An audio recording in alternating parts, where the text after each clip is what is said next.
happen? Should they happen? Well, the 209 football associations in the world will decide at the FIFA Congress later this year. But let's listen to Louis Figo on Sports Tonight, find out exactly what he's talking about, and then talk to us about his ideas. What do you think about the ideas that Louis Figo is bringing out ahead of the FIFA election? So sit back, listen to him. We'll come back for more on Sports Tonight. Well, I think I'm an independent person that can decide without any kind of stereotypes regarding what is good for football and for football. I think I have present today a strong manifesto with some important changes that allows the organization to have more transparency, to cares more regarding the associations, to cares about the development in football, to have care about the cooperation between all the stakeholders in football. And I think with that I will try to convince the persons that decide that FIFA needs really a change. Well, I think is opening the debate in the Congress is only the hot matter regarding World Cup, confederations. They all want more spots in the World Cup, so I think is the way that we increase the number of national teams. With that proposals is coming teams directly more from non-European confederation, and we increase, of course, the money that can be received for invest again in grassroots and in football. Probably you gonna have more 3-4 days of competition, and the format, I think, is just to open the debate, is just that the people can think the possibility to have 48 teams World Cup playing in 2 different continents. My real opinion is that being so many years in football, I think is the normal step too, because some of us decided to be coaching, and some of us they decide to be in manager or directors or presidents. So I think it's the really process, the normal process that everyone decides really what they want to do inside of football and for football. Well, that's the voice of Louis Figo, candidate for FIFA presidency, giving us his own manifesto, what he wants to do if he eventually is able to succeed Sepp Blatter as the president of the World Soccer Governing Body, FIFA. All right, so we're expecting you to talk to us about it. What do you feel about the ideas that Louis Figo has suggested? Somebody, unfortunately, I don't know whether the candidate is still in the running, suggesting the World Cup for the men and the women taking place at the same time. A whole lot of ideas are flying around. David Ginola. I mean, it's long gone. But what do you think about what Louis Figo is talking about? We would like to read your comments, so please keep them coming and tell us what you feel. And you can also speak to us about the chances of Louis Figo becoming president of the World Soccer Governing Body, FIFA. Dumnadi, let's come home now. Let's come to Africa. Let's start with the lowest level of national team football in Africa. The cradle of African football. That's the under-17. Narrow escape for us yesterday, 1-1 draw, but we are still on top of our group.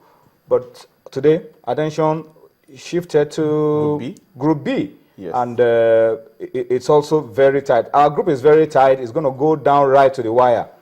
Group B will also go right down to the wire. And you can see the reason why. Yeah, South Africa 2-2 draw against Mali. Mali won their first game, so they're on 4 points. I think they go ahead of Cote d'Ivoire, who drew their first game against South Africa 2-2. So it means that Cameroon will need all 4 teams need to fight until the last day. Cameroon are out.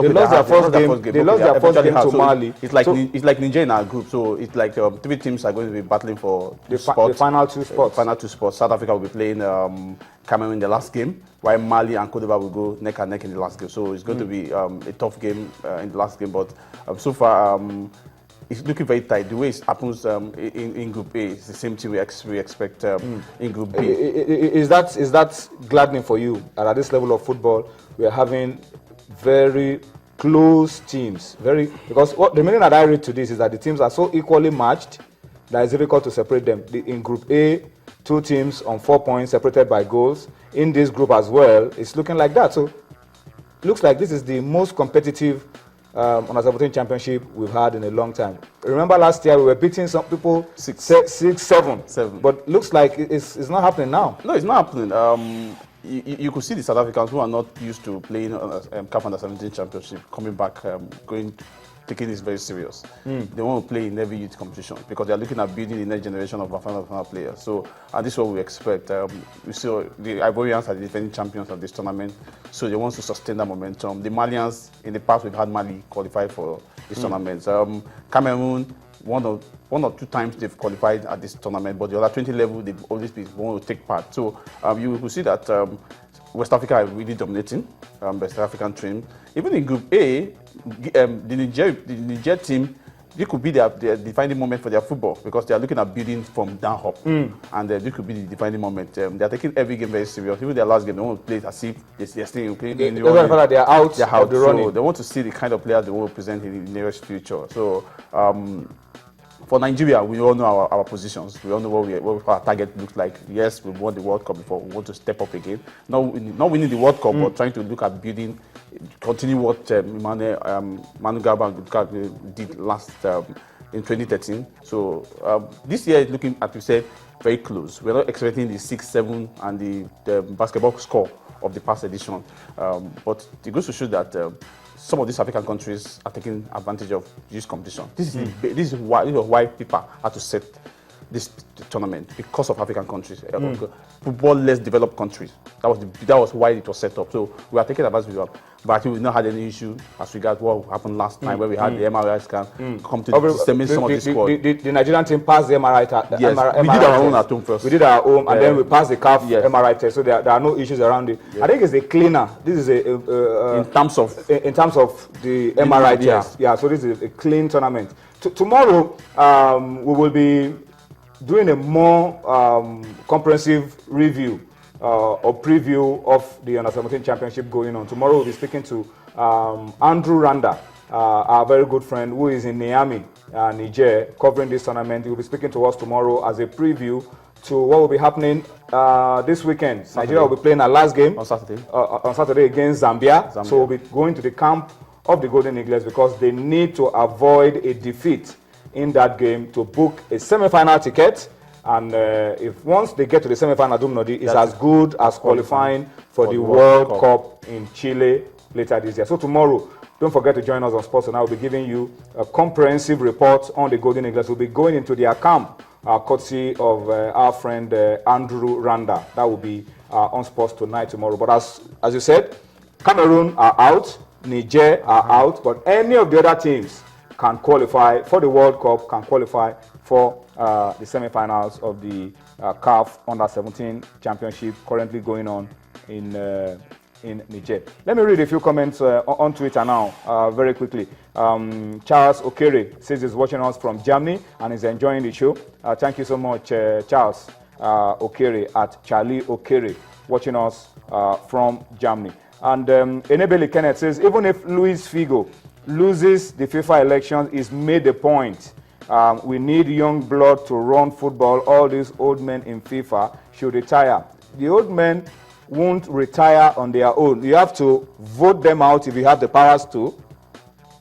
Vote them out. So if you believe that the young ones should take over, then let the fans.